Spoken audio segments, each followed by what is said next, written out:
ଆଜି ଅର୍ଥାତ୍ ନଭେମ୍ବର 24 ତାରିଖ ସୁଭଦ୍ରା ଯୋଜନାର ଥାର୍ଡ ଫେଜ୍ର ଟଙ୍କା ଆପଣଙ୍କ ବ୍ୟାଙ୍କ ଆକାଉଣ୍ଟକୁ ଆସିବା ପାଇଁ ଯାଉଛି।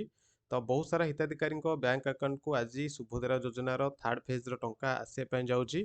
ପ୍ରାୟ 20 ଲକ୍ଷରୁ ଅଧିକ ହିତାଧିକାରୀଙ୍କ ବ୍ୟାଙ୍କ ଆକାଉଣ୍ଟକୁ ସୁଭଦ୍ରା ଯୋଜନାର ଥାର୍ଡ ଫେଜ୍ର ଟଙ୍କା ଆସିବା ପାଇଁ ଯାଉଛି। ତ ଆପଣଙ୍କ ବ୍ୟାଙ୍କ ଆକାଉଣ୍ଟକୁ ସୁଭଦ୍ରା ଟଙ୍କା ଆଜି ଆସିବ କି ନାହିଁ ଏହି ଭିଡ଼ିଓ ମାଧ୍ୟମରେ ଆପଣମାନଙ୍କୁ କହିଦେବି। ତ ଫାଷ୍ଟ ଅଫ୍ ଅଲ୍ ଆପଣଙ୍କ ଯଦି ଡିବିଟ୍ ଲିଙ୍କ ଥିବ ବା ଆଧାର ସିଡିଂ ଥିବ ଆପଣଙ୍କ ବ୍ୟାଙ୍କ ଆକାଉଣ୍ଟରେ ତ ନିଶ୍ଚିନ୍ତ ସୁଭଦ୍ରା ଯୋଜନାର ଥାର୍ଡ ଫେଜ୍ର ଟଙ୍କା ଆପଣଙ୍କ ବ୍ୟାଙ୍କ ଆକାଉଣ୍ଟକୁ ଯିବ। କେବଳ 20 ଲକ୍ଷରୁ ଅଧିକ ହିତାଧିକାରୀଙ୍କ ବ୍ୟାଙ୍କ ଆକାଉଣ୍ଟକୁ ସୁଭଦ୍ରା ଯୋଜନାର ଟଙ୍କା ଯିବ। ତ ଆପଣ କ'ଣ କରନ୍ତୁ ନା ଆପଣ ସୁଭଦ୍ରା ପୋର୍ଟାଲକୁ ଆସିଯିବେ। ତ ସୁଭଦ୍ରା ପୋର୍ଟାଲକୁ ଆସିଲା ପରେ ଆପଣଙ୍କ ଆବେଦନ ସ୍ଥିତି ବୋଲି ଗୋଟେ ଅପସନ୍ ଥିବ ବା ଆପଣଙ୍କ ଷ୍ଟାଟସ୍ ଆପଣଙ୍କୁ ଚେକ୍ କରିବା ପାଇଁ ପଡ଼ିବ। ତ ଷ୍ଟାଟସ୍ ଚେକ୍ କରିବା ପାଇଁ କି ଆପଣଙ୍କ ଆଧାର ନମ୍ବର ଏ ବକ୍ସରେ ଦେବେ ଏବଂ ଏଠାରେ ଟିକ୍ ଲଗାଇବେ। ତାପରେ ଲଗ୍ଇନ୍ ଉପରେ କ୍ଲିକ୍ କରିବେ। ତ ଲଗ୍ଇନ୍ ଉପରେ କ୍ଲିକ୍ କଲା ପରେ ଆପଣଙ୍କ ଆଧାର କାର୍ଡ଼ରେ ଯେଉଁ ନମ୍ବର ରେଜିଷ୍ଟର୍ଡ ଥିବ ସେ ନମ୍ବରରେ ଗୋଟେ OTP ଯିବ।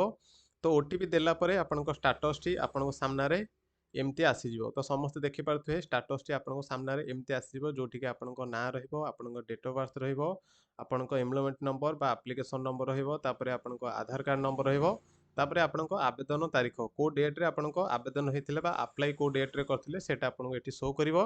ତ ଆପଣଙ୍କ ଇକେୱାଇସି ସ୍ଥିତି ଆପଣଙ୍କ କମ୍ପ୍ଲିଟ୍ ବୋଲି ସେଠି ଶୋ କରିବ କିମ୍ବା ଅଣ୍ଡର ପ୍ରୋସେସ୍ ଶୋ କରିବ।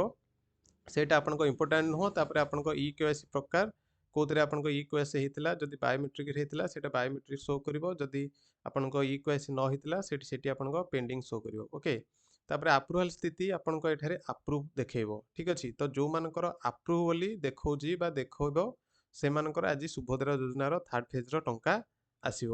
ଠିକ୍ ଅଛି, ତ ଭିଡ଼ିଓଟି କେମିତି ଲାଗିଛି ସମସ୍ତ ସେୟାର କରନ୍ତୁ। ରହିଲି, ଧନ୍ୟବାଦ, ଜୟ ଜଗନ୍ନାଥ।